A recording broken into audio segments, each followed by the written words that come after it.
கர்த்தருக்கு ஸ்தோத்திரம். ஆண்டவராகிய இயேசுவின் நாமத்தினாலே இந்த காலை வேளையிலே உங்களை சந்திப்பதிலே, உங்களோடு பேசுவதிலே மிகுந்த மகிழ்ச்சி. இந்த கர்த்தரின் சத்தம் என்கிற நிகழ்ச்சியின் வாயிலாக ஒவ்வொரு நாளும் உங்களோடு பேசுவதிலே மிகுந்த மகிழ்ச்சி அடைகிறேன். இந்த நாளிலும் கூட நாம் ஒரு வேத வசனத்தை நாம் தியானிக்க போகிறோம். 1 யோவானுடைய புஸ்தகம் 5ஆம் அதிகாரம் 4-5வது வசனம். 1 John chapter 5 verse 4 and 5. நான் வாசிக்கிறேன். தேவனால் பிறப்பதெல்லாம் உலகத்தை ஜெயிக்கும், நம்முடைய விசுவாசமே உலகத்தை ஜெயிக்கிற ஜெயம். இயேசுவானவர் தேவனுடைய குமாரன் என்று விசுவாசிக்கிறவனே அன்றி உலகத்தை ஜெயிக்கிறவன் யார்? எனக்கு அன்பான தேவனுடைய பிள்ளைகளே, இந்த வசனத்திலே நாம் பார்க்கிற காரியம் என்ன? விசுவாசமே உலகத்தை ஜெயிக்கிற ஜெயம் என்று எழுதப்பட்டிருக்கிறது.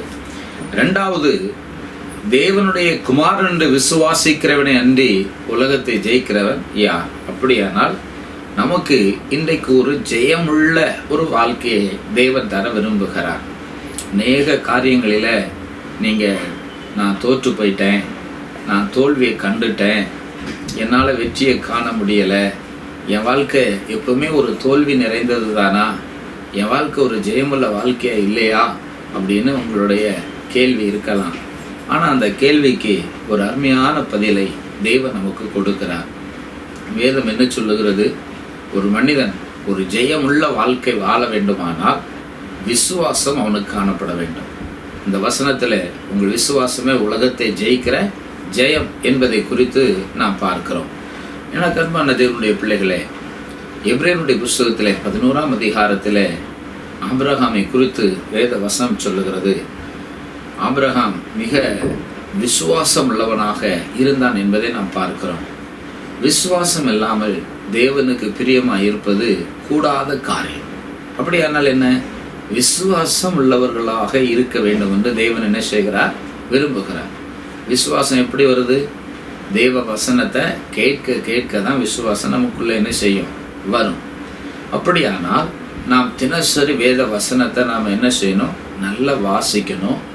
அந்த வேத வசனத்தில் ஏதாவது ஒரு வார்த்தை நம்மோடு பேசும். அந்த வார்த்தைக்கு அப்படியே நாம் கீழ்ப்படுகிற இருதயம் உள்ளவர்களாக மாறும் பொழுது நம்முடைய விசுவாசத்தை தேவாதி தேவன் வர்த்திக்க பண்ணுகிறவராக இருக்கிறார். அந்த விசுவாசம் நமக்குள்ள பெருக பெருக நம்முடைய வாழ்க்கையில் எதையெல்லாம் நம்ம தோல்வியை கண்டு மனம் துவண்டு போனோமோ அந்த காரியத்தில் எல்லாம் தேவன் அவருடைய பிள்ளைகளுக்கு ஜெயத்தை கொடுப்பதற்கு போதுமானவராக இருக்கிறார். ஜெயம் இன்றைக்கு உங்களுடைய வாழ்க்கையில் வேண்டுமா? அந்த ஜெயத்தை எதிர்பார்த்து இருக்கிறீர்களா? ஜெயமே உங்களுடைய வாழ்க்கையில் பெரிய காரியத்தை செய்ய போகிறது என்பதை நீங்கள் என்ன செய்யணும்? அறிந்து கர்த்தருடைய நாமத்தை மகிமைப்படுத்த வேண்டும். தேவனுடைய விருப்பமும் நீங்கள் ஜெயிக்கிறவர்களாக இருக்க வேண்டும் என்பதுதான் என் ஆண்டவருடைய விருப்பமாக இருக்கிறது. பிசாசை நீங்கள் ஜெயிக்கிறவர்களாக இருக்க வேண்டும். இந்த உலகத்தை நீங்கள் ஜெயிக்கிறவர்களாக இருக்க வேண்டும். எனக்கு அன்பான தேவனுடைய பிள்ளைகளே, ஜப்பான் என்கிற நாட்டிலே அங்கே ஒரு ஆசிரமம் இருந்தது. அதாவது அநாத பிள்ளைகள் தங்குகிற ஒரு விடுதி இருந்தது. அதை அருமையான ஒரு தேவனுடைய பிள்ளை அதை நடத்தி கொண்டிருந்தார்கள். அந்த ஜப்பான் தேசத்தில் அந்த அநாதை பிள்ளைகளுடைய அந்த விடுதலை ஆர்பனேஜில் அவர்களுக்கு உதவி செய்வதற்கு என்று சொல்லி வெளிநாட்டிலிருந்து இன்னொரு நாட்டிலிருந்து ஒரு மிஷினரி அங்கே அடிக்கடி வருவதுண்டு, போவதுண்டு. அவர் அந்த பிள்ளைகளுக்கு பராமரிப்பதற்கு தேவையான உதவிகளை ஒவ்வொரு மாதமும் அவர்கள் செய்து கொண்டு இருப்பார்கள். அப்படியாக அவர்கள் ஒரு முறை அந்த ஆர்பனேஜை பார்த்து அந்த ஆர்பனேஜில் இருக்கிற எல்லா சம்பவங்களையும் நன்றாய் விசாரித்து அவர்கள் கடந்து போக வேண்டும் என்று வந்திருந்தார்கள். அந்த ஆர்பனேஜில் கிட்டத்தட்ட ஒரு 15 நாட்கள் அவர்கள் இங்கே தங்கியிருந்தார்கள். அப்போ அந்த பிள்ளைகள் விளையாடுவதற்கு அந்த பிள்ளைகளுக்கு தேவையான நல்ல இடம் உண்டாக்கப்பட வேண்டும் என்பது அவருடைய எண்ணமாக இருந்தது.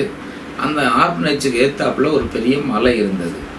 அப்பொழுது அந்த ஆர்பனேஜுக்கு வந்திருந்த அந்த மிஷினரி தேவனுடைய மனுஷன் என்ன சொன்னாராம்? பிள்ளைகளா, நீங்கள் ஒரு காரியத்தை நன்றாக அறிந்து கொள்ளுங்க. உங்களுடைய ஜெபத்தை ஏசப்பா நிச்சயமாக என்ன செய்வார்? கேட்பார். சிறு பிள்ளைகளை ஆண்டவர் அதிகமாக நேசிக்கிறார். நீங்கள் செய்யணும், உங்களுடைய விசுவாசத்தோடு நீங்கள் ஒரு ஜெபம் செய்யணும். எப்படி ஜெபிக்கணும் அப்படின்னா, கடுகளவு விசுவாசம் இருந்தால் இந்த மலையை பார்த்து பெயர்ந்து போ என்று சொன்னால் போகும் என்று புதிய ஏற்பாட்டிலே சொல்லப்பட்ட அந்த வார்த்தையை நீங்கள் அறிந்து அந்த வார்த்தையை பிடித்து கொண்டு நீங்கள் ஜெபிக்க வேண்டும். ஏசப்பா, இந்த மலை இந்த இடத்தை விட்டு அகன்று போகும்படி, இந்த மலை பெயர்க்கப்படும்படி எங்களுக்கு உதவி செய்யும், எங்களுக்கு விசாலமான இடத்தை நீர் தந்தரல வேண்டும் அப்படின்னு சொல்லி ஜெபிங்க என்று சொல்லி அவர் சொல்லி கொடுத்து கடந்து போனார். திரும்ப ஒரு 2 ஆண்டுகள் கழித்து அதே ஆர்பனேஜை பார்க்க வேண்டும், அங்கே இருக்க பிள்ளைகளை பார்த்து அவர்களோடு கொஞ்சம் மகிழ வேண்டும் என்று சொல்லி ஆவலாய் அவர் புறப்பட்டு வந்தார். அவர் அந்த வழியாக வரும் பொழுது இந்த டாக்ஸி டிரைவர் வேறு வழியாக என்னை அழைத்து கொண்டு வருகிறாரோ என்று சொல்லி டாக்ஸி டிரைவர்கிட்ட அவர்கிட்ட கேட்குறாரு, என்னப்பா நீ வேறு வழி எங்கேயும் என்னை கூட்டிகிட்டு போறியா? நான் அந்த ஆர்பனேஜுக்கு தானப்பா போகணும், அங்கே தான் நான் போகிறதுக்கு வந்திருக்கேன் என்று அவர் ஒரு வார்த்தையை சொன்னார். அப்பொழுது டாக்ஸி டிரைவர் சொன்னார், நீங்கள் சொன்ன அதே இடத்துக்கு தான் நான் உங்களை என்ன செய்ய போகிறேன், கூட்டிகிட்டு போக போகிறேன். அப்படி அதனால் அந்த மலைப்பகுதியில் வரும்பொழுது சுற்றி தான் இந்த ஆர்பனேஜுக்கு அவர்கள் வருவார்களாம். இவர் அந்த வழியை பார்க்கும் பொழுது ஒரு பிரமிப்பு அடைந்தார். அந்த வழி மிக ஆச்சரியமாக நல்ல நேர்த்தியாக அகலமான பாதையாக செய்யப்பட்டிருக்கிறது.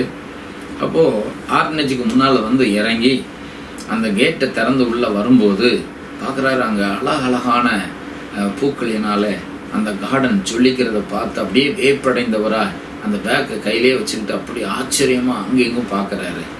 அவர் கேட்குறாரு, இந்த பக்கத்தில் இருந்த மலை என்ன ஆச்சு, மலை எங்கே போச்சு அப்படின்னு கேட்குறாரு. அப்போ தான் அந்த பிள்ளைங்க சொன்னாங்க, நீங்கள் கடந்த முறை வந்திருந்த பொழுது நீங்கள் எங்கிட்ட ஒரு காரியத்தை சொல்லிட்டு போனீங்க, நாங்கள் ஊக்கமாக அதை பிடித்து 1 வருஷ காலம் என்ன செய்தோம், ஜெபம் பண்ணினோம். ஆண்டவர் எங்களுடைய ஜெபத்தை கேட்டால் கவர்மெண்ட் ஒரு காரியத்தை செய்தது, இந்த பகுதியில் இருக்க மலையெல்லாம் என்ன செய்கிறது, அப்புறப்படுத்தி கொண்டு இருக்கிறது, ஜனங்களுக்கு கொஞ்சம் விசாலமான இடம் தேவை என்று சொல்லி கவர்மெண்ட் அந்த மலையெல்லாம் என்ன செய்கிறது, உடைத்து கடலுக்குள்ளே என்ன செய்கிறது, தள்ளுகிறது. அந்த மலை அப்படியே உடைத்து விட்டார்கள். இப்பொழுது எங்களுக்கு விசாலமான இடம் உண்டாயிற்று. இப்போது நாங்கள் விசாலமான இடத்துல இருக்கிறோம், நீங்கள் சொன்ன பிரகாரம் நாங்கள் ஜெபித்தோம், இன்றைக்கு அந்த மலையே இல்லை, நாங்கள் எவ்வளோ ஆசீர்வாதமாக இருக்கோம் பார்த்தீங்களா அப்படின்னு அந்த பிள்ளைகள் எல்லாம் அவரை அன்போடு கட்டி தழுவி அவரிடத்தில் இந்த வார்த்தையை சொன்னார்களாம். அவர் பயங்கரமான பிரமிப்படைந்து போனார்.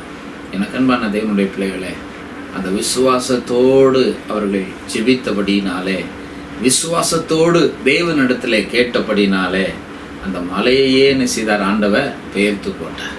அப்போ விசுவாசம் எவ்வளோ பெரிய ஜெயத்தை கொண்டு வந்தது பார்த்தீங்களா? எனக்கு அன்பான தேவனுடைய பிள்ளைகளே, தேவனுடைய குமாரனை நாம் விசுவாசிக்கும் பொழுது நம்முடைய வாழ்க்கை ஜெயமாகத்தான் என்ன செய்யும், இருக்கும்.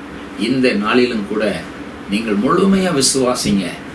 நான் ஒரு ஜெயத்தை பெற்றுக்கொள்வேன், அந்த ஜெயத்தை சுதந்திரிக்கும்படி நான் விரும்புகிறேன், ஜெயம் என்னுடைய வாழ்க்கையில் சொந்தமாக மாறப்போகிறது, நான் ஜெயிக்க பிறந்தவன் என்று சொல்லி நீங்கள் அறிக்கை செய்து ஜெபம் பண்ணி பாருங்கள். நிச்சயமாக உங்களுடைய வாழ்க்கையில் ஒரு பெரிய ஜெயத்தை காண்பீர்கள். அந்த ஆர்பனேஜ் பிள்ளைகளுடைய ஜெபத்தை மாத்திரம் கேட்கிற தேவன் அல்ல, உங்களுடைய ஜெபத்தையும் ஆண்டவர் கேட்பார்.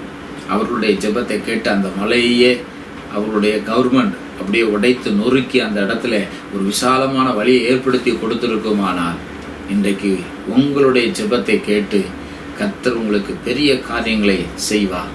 நிச்சயமாக அவர் உங்களுக்கு உதவி செய்ய போதுமானவராக இருக்கிறார். அப்போ விசுவாசம்தான் உலகத்தை ஜெயிக்கிற ஜெயமாக இருக்கிறது. கர்த்தராகிய இயேசு கிறிஸ்துவை விசுவாசிக்கிற மனுஷன் அவன் ஜெயத்தை பெற்றுக்கொள்ளுகிறவனாக இருக்கிறான். எனக்கு அன்பான தேவனுடைய பிள்ளைகளே, நம்முடைய தேவன் ஜெயத்தை கொடுக்கிறவராக இருக்கிறார். விசுவாசித்தால் அந்த ஜெயம் உங்களுடைய வாழ்க்கையில் நிச்சயமாய் உண்டு. நாம் ஜெபிக்கலாமா? உன்னதமும் ஆட்சிமை நிறைந்த எங்கள் பரலோகத்தின் நல்ல தகப்பனே, இந்த ஆசீர்வதிக்கப்பட்ட இந்த பரிசுத்தமான இந்த நல்ல காலை வேலைக்காக உமக்கு நன்றி அப்பா. நீர் எங்களோடு இருப்பதற்காக உமக்கு ஸ்தோத்திரம். உமது கிருபை உள்ள தயவுள்ள கரங்களை நீட்டி உங்களுடைய பிள்ளைகளை ஆசீர்வதியும். இந்த வார்த்தை ஒரு ஜெயிக்கிற ஒரு வார்த்தையாக மாறட்டும். தோல்வியை கண்டுட்ட என்று எண்ணுகிற ஒவ்வொரு பிள்ளைகளுக்கும் நீர் ஜெயத்தை கொடுக்கிற தேவாதி தேவனாக இருப்பதற்காக உமக்கு ஸ்தோத்திரம்ப்பா. அவருடைய அந்த விசுவாசமானது அது உலகத்தை ஜெயிக்கிற ஜெயமாக மாறட்டும். தேவகுமாரனாகிய இயேசு கிறிஸ்துவை விசுவாசிக்கிறவர்களுக்கு அந்த ஜெயம் அவர்களுக்கு நிச்சயமாய் கிடைக்கும்படி நீர் உதவி செய்ய வேண்டும் என்று உடைய கரத்திலே நான் தாழ்த்துகிறேன். தொடர்ந்து எங்கள் ஆண்டவர் பலப்படுத்தும், ஆசீர்வதியும். இயேசுவின் நாமத்தில் ஜெபங்களும் நல்ல பிதாவே, ஆமென், ஆமென். விசுவாசிக்கிறீங்களா? நீங்க கண்டிப்பா ஜெயம் பெற முடியும். அந்த ஜெயத்தை தேவன் உங்களுக்கு தர வல்லமை உள்ளவராக இருக்கிறார். God bless you.